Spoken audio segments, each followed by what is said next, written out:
Le Seigneur a fait de nous des créatures morales, constituées selon une nouvelle moralité, un nouveau système céleste, une intelligence entièrement nouvelle, qui ne sont pas de l'homme naturel, un système de jugement, de valeurs et d'appréciation entièrement nouveau. Et tout en nous, maintenant, doit nous être donné du Seigneur. C'est-à-dire, il nous fera comprendre sa volonté et il nous demandera de nous exercer en relation avec la pensée, la conscience, la conviction et les demandes de la nouvelle création qui est en nous. C'est ainsi que la nouvelle création est une chose morale. Mais comme la vieille création l'entoure et l'enveloppe encore, la nouvelle création grandira par la conquête. Elle grandira par le conflit, elle grandira par l'effort intense qu'elle fait pour triompher, par une application soumise, triomphante, délibérée, ardente, consacrée et persistante.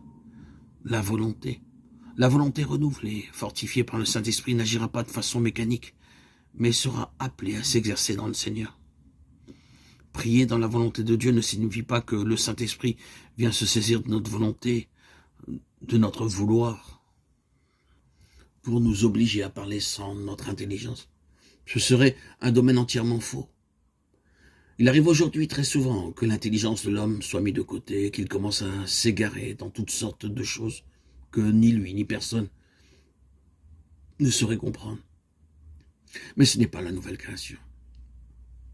Le Saint-Esprit n'arrête pas l'intelligence et la compréhension de ceux qui l'appellent à la prière, mais il nous appelle à exercer notre intelligence. Je prierai avec l'esprit, mais je prierai aussi avec mon intelligence, a dit l'apôtre. 1 Corinthiens 14, 15. Et la prière dans le Saint-Esprit ne signifie pas que nous nous abandonnions à l'esprit de manière à perdre notre vie morale en employant de nouveau le mot dans son sens le plus large. Nous voyons bien que les questions morales ont une valeur prééminente dans la pensée du Seigneur. En ce qui nous concerne, la prière devient donc une éducation et une instruction. L'éducation et l'instruction, ce sont deux choses différentes. L'instruction a pour but de nous donner une connaissance. L'éducation est liée à la valeur morale dans son expression pratique. Souvenons-nous de cette définition, elle est importante. Si nous parlons d'une personne instruite, nous voulons dire qu'elle connaît beaucoup de choses. Si nous parlons d'une personne bien élevée ou éduquée, nous pensons qu'elle a une très grande valeur dans les choses pratiques. Il y a beaucoup de personnes instruites qui sont parfaitement inutiles.